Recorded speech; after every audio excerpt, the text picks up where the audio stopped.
Hello everyone, welcome to all of you in my YouTube channel thanks learning classes. कैसे हो मेरे प्यारे विद्यार्थियों, कैसे चल रही है आप लोगों की तैयारी। मैं सोनू आज आपके लिए लेके आ गया हूँ यूपी एमएसपी द्वारा जारी मैथ का ये मॉडल पेपर जो 2024 के लिए जारी किया गया है। ये वेरी इंपॉर्टेंट है। बिल्कुल ऐसा ही पेपर आपको 27 तारीख को देखने को मिलेगा। ठीक है, तो ये पेपर आप जरूर से सॉल्व करके जाएं। बच्चे इसको सॉल्व जरूर कर रहे हैं लेकिन इनका आंसर कंफर्म नहीं कर पा रहे हैं कौन सा है।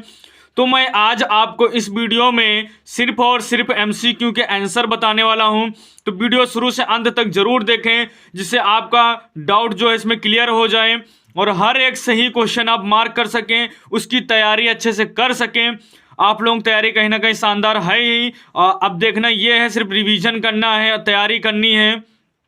तो जो भी पिछले साल के पेपर हैं आप उनको सॉल्व करके जाएं और इस पेपर को जरूर सॉल्व करके जाएं क्योंकि सरकार ने खुद कहा है ये पेपर आप सॉल्व करिए, आपको ऐसा ही पेपर मिलेगा। ठीक है, ये यूपीएमएसपी द्वारा जारी है। तो इसमें देख लेते हैं वेरी वेरी इंपॉर्टेंट एमसीक्यू के आंसर।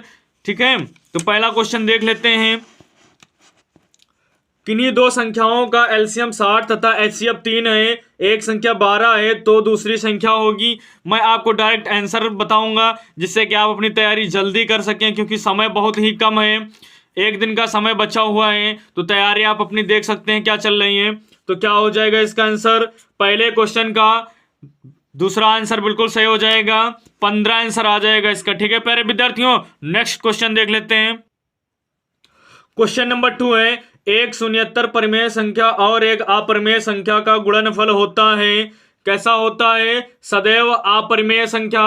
तो पहले का पहला ही ऑप्शन क्या हो जाएगा प्यारे विद्यार्थियों, सही हो जाएगा, एकदम राइट हो जाएगा। ठीक है, क्वेश्चन नंबर 3 देख लेते हैं। रेखा युग्म समीकरण x + 2y - 5 = 0 और 4x + 8y - 20 = 0 है के हल होंगे। आपको बताना है क्या हल होंगे। तो तीसरे का हो जाएगा, सेकंड सही हो जाएगा, अपरिमित रूप से अनेक हल होंगे। ठीक है, क्वेश्चन नंबर 4 देख लेते हैं क्या है।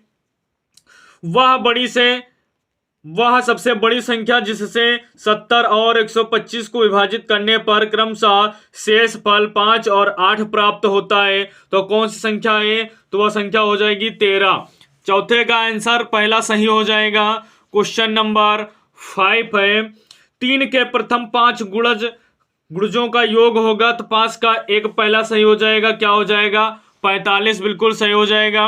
अब क्वेश्चन नंबर 6 देख लेते हैं। द्विघात समीकरण 2x² - 4x + 3 = 0 के बारे में निम्न कथनों पर विचार कीजिए। ठीक है, तो बताना इसमें से कौन सा कथन सही है। यहाँ पर 4 या ऑप्शन दिए गए हैं और इसमें से फिर यहाँ पर ऑप्शन दिए गए हैं इस साइड पर, ये यहाँ पर ऑप्शन दिए गए हैं यहाँ पर। ठीक है प्यारे विद्यार्थियों, तो इसमें से डी वाला सही हो जाएगा। तो यहाँ पर ए है लेकिन यहाँ पे क्या होना चाहिए था, डी होना चाहिए, तो हो जाएगा केवल डी सही है। ठीक है, क्वेश्चन नंबर 7 देख लेते हैं।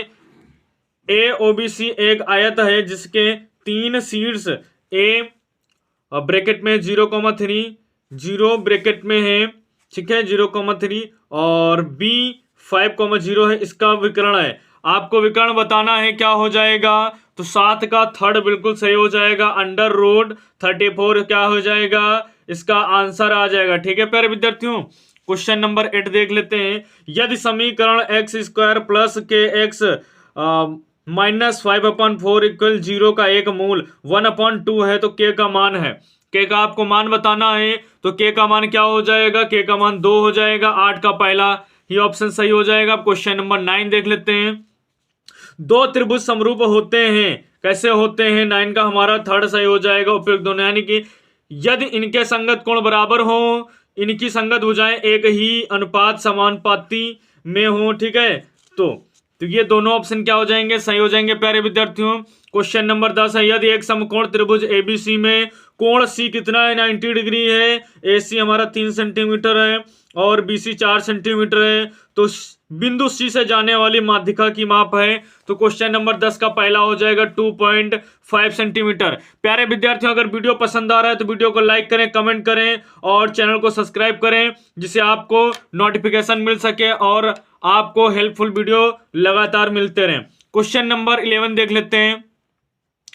क्वेश्चन नंबर 11 है, यदि sine theta minus cos theta बराबर 1 है तो sine 4 theta plus cos 4 theta का मान होगा। तो 11 का ऑप्शन सही हो जाएगा, पहला ही सही हो जाएगा। क्या आ जाएगा आंसर? 1 आ जाएगा। अगर आप इसको सॉल्व करेंगे तो आंसर क्या है? 1 आ जाएगा। क्वेश्चन नंबर 12 देख लेते हैं, साइन 2a बराबर 2 साइन a तब सत्य होता है जबकि a बराबर होता है किसके? 0 डिग्री के। ठीक है। क्वेश्चन नंबर 13 है, यदि 4 tan थीटा इक्वल 3 है तो ब्रैकेट में है यहाँ 4 sign theta minus cos theta upon 4 sine theta plus cos theta बराबर है किसके? 13 का क्या हो जाएगा? थर्ड हो जाएगा। 1/2 इसका आंसर है, बिल्कुल सही हो जाएगा प्यारे विद्यार्थियों। क्वेश्चन नंबर 14 है, सेक a प्लस tan a फिर 1 माइनस साइन a का मान होगा। तो 14 का क्या हो जाएगा? चौथा ऑप्शन सही हो जाएगा, कॉस a, बिल्कुल सही ऑप्शन। ठीक है। क्वेश्चन नंबर 15 है, यदि त्रिज्या 7 सेंटीमीटर वाले एक वृत्त के एक त्रिज्यखंड का कोण 60 डिग्री है, त्रिज्यखंड का क्षेत्रफल है ये बताना है आपको। तो 15 का ए सही हो जाएगा। इसमें फार्मूला ही दे दिया गया है। ठीक है। इसका मान भी निकल सकता था। तो 15 का ए क्या होगा? बिल्कुल सही आ जाएगा। अब क्वेश्चन नंबर 16 है, वेरी इंपॉर्टेंट है, एक सुराही निम्नलिखित का संयोजन है। किसका संयोजन होती है? ए सही हो जाएगा। एक गोला होता है और उसमें क्या होता है? एक बेलन होता है। ठीक है। क्वेश्चन नंबर 17 देख लेते हैं। यह क्वेश्चन नंबर 17 है, 1 से 10 तक की धनात्मक विषम संख्याओं का माध्य होगा। यहां पर समांतर माध्य की बात हो रही है। तो कितना हो जाएगा? 5 हो जाएगा। 17 का चौथा ऑप्शन क्या है? बिल्कुल सही है। अब क्वेश्चन नंबर 18 देख लेते हैं। आंकड़ों यहाँ पे दिए हैं 13, 15, 16, 17, 19, 20 की माध्यिका होगी। तो यहां पर बताना है। तो 18 का क्या है? थर्ड बिल्कुल सही हो जाएगा, 33/2। क्वेश्चन नंबर 19 है, यदि कुछ प्रेक्षणों का माध्य 27 तथा बहुलक 45 है तब माध्यिका होगी। क्वेश्चन नंबर 19 का सही हो जाएगा आंसर, बिल्कुल सेकंड वाला सही हो जाएगा, 33 आ जाएगा आंसर। क्वेश्चन नंबर 20 है, जब एक पासे को फेंका जाता है तो 3 से छोटी एक विषम संख्या आने की प्रायिकता होगी। ये प्रोबेबिलिटी यानी प्रायिकता से रिलेटेड है। ये लास्ट चैप्टर आपका मिल जाएगा, वहां से इसको तैयार कर सकते हैं। ठीक है। तो 20 का क्या हो जाएगा? पहला हो जाएगा 1/6। उम्मीद है प्यारे विद्यार्थियों ये वीडियो आपको पसंद आया होगा। तो मिलते हैं नेक्स्ट वीडियो में, तब तक के लिए टाटा बाय बाय, जय हिंद जय भारत।